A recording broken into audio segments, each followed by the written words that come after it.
drive I need was food.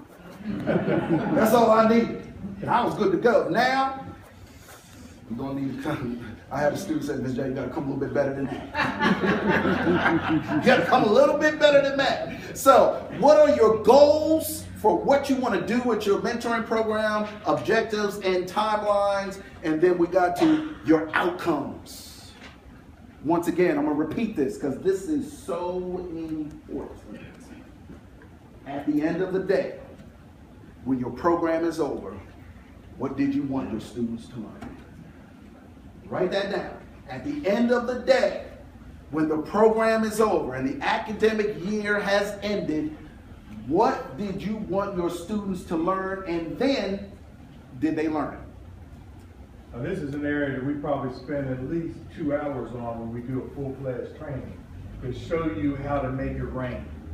Y'all heard that, right? So how to make it happen. And that takes a lot of time, but we can help you work through that. That's something we just can't spend that time on right now. So program outcomes, student learning outcomes. What do you want your students to learn? Program outcomes.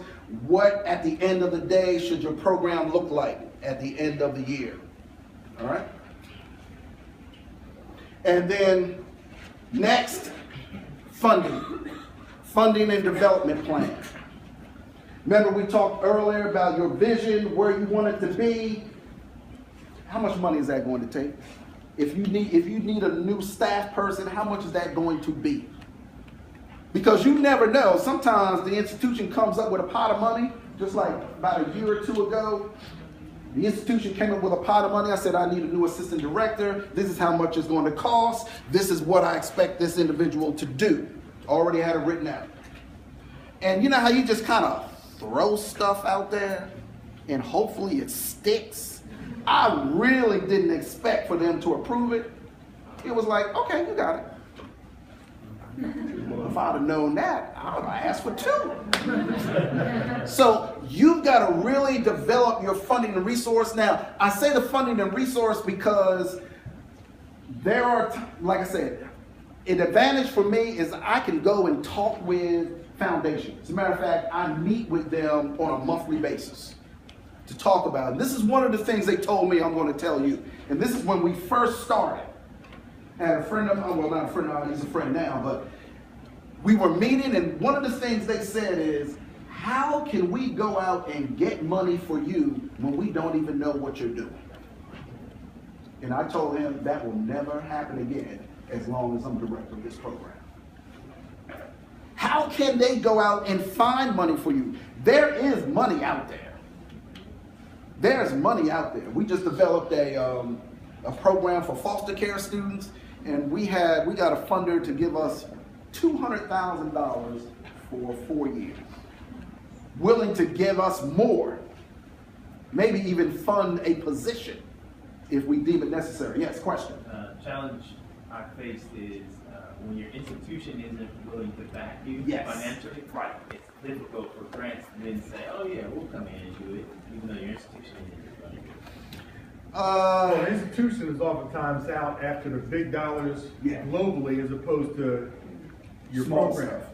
But yet, if you have a Jamal or if you have someone else that's been a graduate, and then they know the value, so you talk to the alums, immediate alums and a little older alums, and see who they're working for, let them see the value, let them come in and speak at the program, at the luncheons, etc., and then they make the nudge to try to give some money to the specific program. So, yeah, it's tough, but that's where, who's your supervisor? You know, these are some things that I learned at the NCORE conference, in that there's money out there for mentoring, specifically depending on the type of population. Is it possible for us to arrange a meeting where we can meet with Foundation and see how they can help us or assist us in going out and seeing if there's funding out there so that we can develop this program even more? All right? So once again, remember what I talked about? Relationships. Developing relationships. See, I have a relationship with a young man that was a student of mine. I know we got to move on, but he wrote up this fabulous honoring of me in a note. I I was like, wow. So I went over to the guys running the mentoring program. What you guys get inducted? I said, oh, I don't know. I got the coach. I had to walk away. But yet, he started working for New York Life. And New York Life has been trying to get a hold of my 6 years down the road retirement money now, so they want to manipulate it. So I've met with them a few times, but that young man just sent me a note 2 days ago because his bosses keep trying to get in my ear. And I said, look, I'm telling you right now, my son starts school in the fall. Until I get him in school in the fall at Pitt Johnson, I work at Pitt Johnson, I need some connections. I need to build a relationship. At any rate, until he gets started there, this guy keeps calling me because they want to give some money. Lo and behold, here my comment to them was, because of Zaki, New York Life, do y'all have any community development money? Oh, we're going to work on that. He sent me a note the other day, the guy that's the director that he reports to.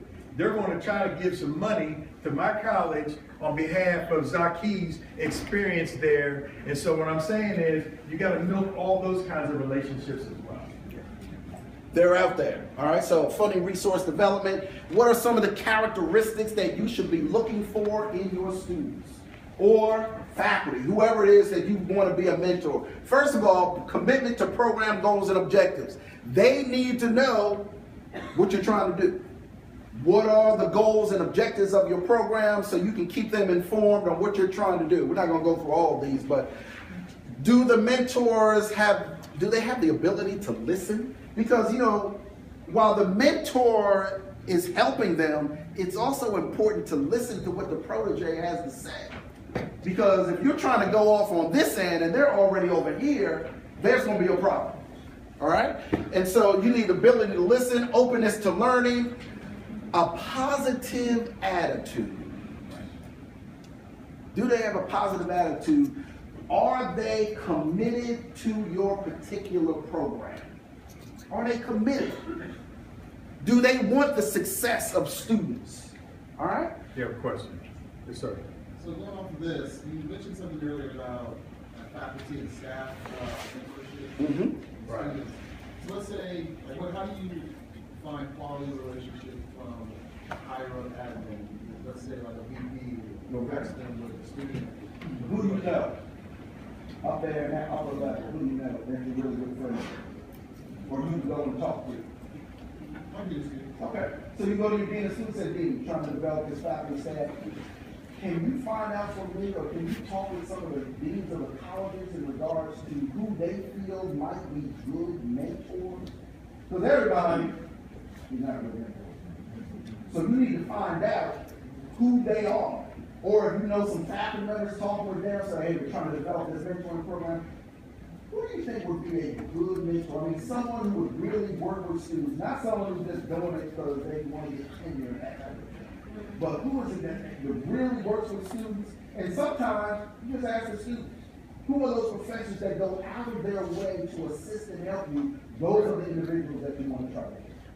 All right? Now, don't leave out the fact that you still need to have some training of those faculty members so that they know what the heck they're really supposed to be doing.